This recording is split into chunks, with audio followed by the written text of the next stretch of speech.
Bonjour et bienvenue sur le podcast One Thing in a French Day. Aujourd'hui, lundi 29 juillet 2024, cet épisode, le numéro 2398, s'intitule Nicolas. Trouver l'équilibre entre s'informer, étudier et se déconnecter. J'espère que vous allez bien et que vous êtes de bonne humeur. Je m'appelle Laetitia, je suis française, j'habite près de Paris et je vous raconte au travers de ce podcast un petit bout de ma journée. Vous pouvez vous abonner pour recevoir le transcript, le texte du podcast sur onethinginafrenchday.com. Je vous invite à découvrir la version du transcript qui vous conviendrait le mieux et les avantages parfois insoupçonnés qu'il y a à recevoir le texte exact. L'abonnement commence à 3 € par mois. Nicolas, trouver l'équilibre entre s'informer, étudier et se déconnecter. C'est l'été, enfin! Loin de l'agitation de la ville, on peut prendre le temps de se poser et d'avoir des conversations. Cet été, je vous propose une série de 4 conversations que j'ai eues avec des jeunes de mon entourage.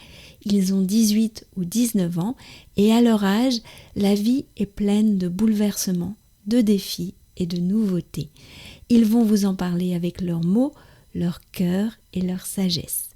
Je les remercie de m'avoir fait confiance pour cet exercice qui n'est pas facile et surtout de nous avoir fait ce cadeau de leurs paroles. Pour ces enregistrements, rien n'a été écrit. C'est donc une excellente occasion d'entendre du français naturel. Oui, certains de mes invités parlent très vite. Le transcript va prendre tout son intérêt pour ces épisodes.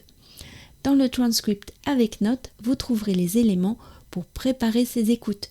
Je vous fournirai le vocabulaire nécessaire à la compréhension. Allez, on se lance.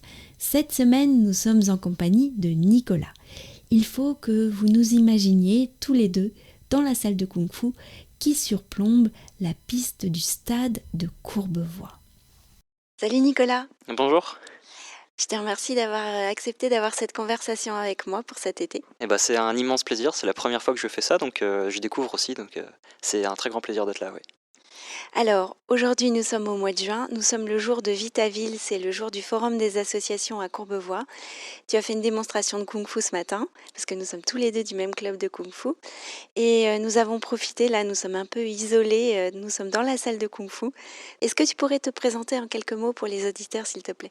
Bien sûr, donc je m'appelle Nicolas, je suis étudiant en 2e année, je fais des sciences politiques.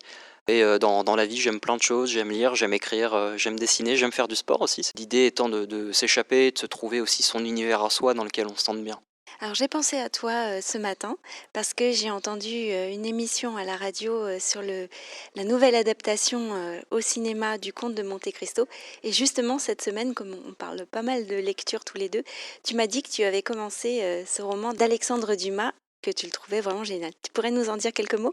Avec plaisir, alors après je suis pas le plus qualifié pour en parler parce que j'en suis probablement dans les 300 premières pages sur environ 1200, donc mon avis n'est pas encore complètement tranché, même si pour l'instant je le trouve très agréable, très facile à lire dans le sens assez accessible. J'ai le sentiment que c'est mon premier roman classique de grand, dans le sens où je lis beaucoup, mais je lis pas mal de fantasy, de science-fiction, parce que c'est un genre qui me plaît particulièrement. Je trouve que c'est une bonne façon de s'échapper un peu de son quotidien dans un environnement qui est quand même assez stressant. J'ai vu la bande-annonce justement de ce film et ça m'a bien donné envie d'aller le voir. Et avant ça, je me suis dit ce serait quand même peut-être plus intéressant de le lire aussi avant. Donc j'en suis très content, c'est franchement génial, je le recommande à tout le monde. C'est une très belle histoire. Là, on est au mois de juin, on est dans une période un peu particulière. On a eu dimanche dernier les résultats des élections européennes avec cette percée du Front National en France et la dissolution de l'Assemblée.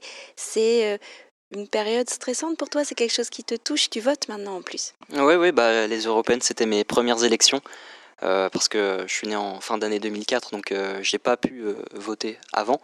Et oui, effectivement, c'est quelque chose qui me touche et qui, je pense qu'il devrait toucher tout le monde en tout cas. Donc j'ai hâte de voir ce qui va se passer, mais avec une pointe d'inquiétude quand même. Oui, il y a une pointe d'inquiétude chez Nicolas. J'espère que maintenant que les législatives ont eu lieu, Nicolas est soulagé. En tout cas, nous allons découvrir la suite de cette conversation estivale avec Nicolas dès vendredi dans un nouvel épisode du podcast. D'ici là, je vous souhaite à tous de passer une très bonne semaine. À bientôt, au revoir.